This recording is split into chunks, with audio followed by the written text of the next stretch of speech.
4 दशक से काबिज माओवादियों को समाप्त करने के लिए पूरी तरीके से नक्सली जो कि अब बैकफुट पर नजर आ रहे हैं। और वहीं बात की जाए तो देश के केंद्रीय गृह मंत्री अमित शाह ने भी एक डेडलाइन तय किया है मार्च 2026 तक का। मार्च 2026 तक जो कि पूरे देश से नक्सलवाद का पूर्ण रूप से सफाया किया जाना है। आज इसी विषय पर बात करेंगे। नमस्कार, मैं शंकर हूं और आप बस्तर साइड देख रहे हैं। बस्तर साइड में आपका स्वागत है।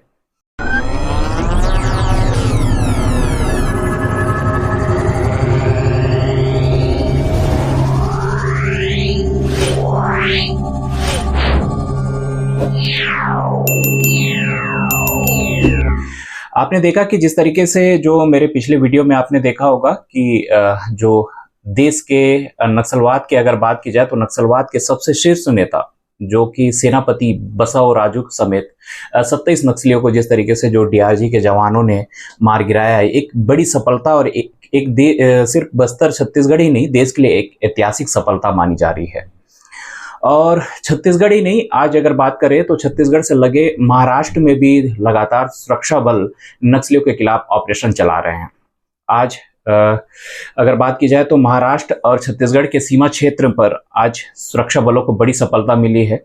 इस पूरे मुठभेड़ में बात की जाए तो 36 घंटे का यह मुठभेड़ था। इस 36 घंटे के मुठभेड़ में जो कि गढ़चिरौली और छत्तीसगढ़ के सीमा क्षेत्र बॉर्डर पर माओवादी होने की सूचना मिली थी। उसी आधार पर जो कि कल एक ऑपरेशन लॉन्च किया गया था। ऑपरेशन में बात की जाए तो करीब 300 जवान संयुक्त रूप से, जिसमें C60 कमांडो समेत सीआरपीएफ के कुछ बल थे, संयुक्त जवान जो कि करीब 300 जवान इस ऑपरेशन में मौके से पहुंचे हुए थे। जो जानकारी ये मिली थी कि उस बॉर्डर इलाके में जो कि माओवादियों की होने की सूचना मिली थी, उस सूचना के आधार पर उस ऑपरेशन को लॉन्च किया गया था। इस पूरे 3 घंटे के फायरिंग में जो जानकारी मिली थी कि आज जो कि सुबह से ही उस इलाके में जैसे ही सुरक्षा बल पहुंचे और जवाबी कार्रवाई में जो कि 3 घंटे का या फायरिंग हुआ था। और इस फायरिंग में बात की जाए तो जवानों को अहम सफलता मिली है। में आप साफ तौर पर देख सकते हैं कि किस तरीके से हेलीकॉप्टर से जवान जो कि शव को ले आए हैं। और जो कि बात की जाए तो करीब 4-8 को नक्सली को मार गिराया है, जिसमें एक बात की जाए तो बटालियन कमांडर स्तर का वरिष्ठ कैडर का नक्सली बताया जा रहा है। इसमें 2 महिला समेत 4 माओवादी को मार गिराया है। वहीं पर महाराष्ट्र सरकार द्वारा इन पर कुल 14 लाख रुपए का इनाम घोषित किया है, जिसमें बात की जाए तो करीब 36 घंटे तक यह मुठभेड़ चला। इस मुठभेड़ में मौके से आप देखिए हथियार की भी तस्वीर देखिएगा कि मौके से एक SLR 2 303 राइफल और एक रिवॉल्वर समेत करीब 4 हथियार बरामद हुए हैं। अन्य दैनिक सामग्री भी बरामद किए गए हैं। तस्वीरों में देखिए जो कि यह पूरा मुठभेड़ जो कि इंद्रावती नदी के किनारे, छत्तीसगढ़ सीमा क्षेत्र से लगा हुआ इंद्रावती नदी के किनारे नेलगुंडा के जंगल में यह मुठभेड़ चला। इस पूरी मुठभेड़ की विधिवत जानकारी देखिएगा कि गढ़चिरौली के एसपी पूरी जानकारी दे रहे हैं। आप पहले गढ़चिरौली के एसपी को सुनिए। कल हमें हमारे गोपनीय सूत्र की तरफ से एक विश्वसनीय माहिती मिली थी कि अभी जो हमने थोड़े दिन पहले कवंडे पुलिस मदद केंद्र स्थापित किया है महाराष्ट्र छत्तीसगढ़ सीमा पर, वहाँ पे कुछ माओवादी वहाँ पे कैंप बना करके बैठे हुए हैं और महाराष्ट्र में कुछ विध्वंसक कार्रवाई करने के लिए योजना बना रहे हैं। इसको ध्यान में रखते हुए कल दिन के समय एडिशनल एसपी प्रशासन या इनके नेतृत्व में 300 C60 कमांडोज, 12 C60 पार्टीज और सीआरपीएफ 113 बटालियन की एक टुकड़ी ऐसे मिलकर के कुल 310 कमांडोज को हमने अभियान पे भेजा था। और मौसम खराब होने के कारण भी और इतने घने जंगल में भी प्रवास करते हुए आज सुबह जब हम उस एरिया में पहुंचे इंद्रावती नदी के किनारे पे और वहाँ पे एरिया सर्च कर रहे थे तो माओवादियों ने हमारे ऊपर प्रचंड गोलीबार शुरू कर दी।